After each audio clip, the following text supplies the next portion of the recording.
সবাই কিন্তু নতুন বছরের শুরুটা মনে অনেক আশা নিয়ে করি আর শেষে শুধু পাই শিক্ষা।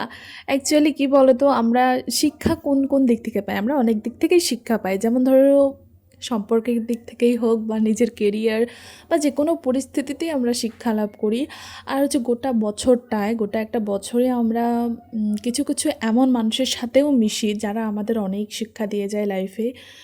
সো যেমন ধরো এমন মানুষও আছে আমাদের লাইফে, তারা নিজেরা সরেও যাবে না, সরাতেও দেবে না। তারা আমাদের লাইফে থাকবে অথচ চোখের সামনে আমাদের ক্ষতিটা করবে বা ক্ষতিটা হতে দেখবে। এরকম অনেক মানুষ আছে। আমি বলব তাদের থেকে দূরে থাকাটা অনেকটাই ভালো। যেমন ধরো এই বছরটাতে অনেক মানুষ চিনতে শিখেছি, অনেক মানুষ বুঝে গেছি যে কেমন কী। তো যাই হোক সেই সব মানুষদের থেকে দূরে থাকাটাই বেটার। আমি তো দূরেই থাকি, তোমরাও দূরে থেকো। যাই হোক বাদ দাও এসব কথা, অনেক তো বলে ফেললাম।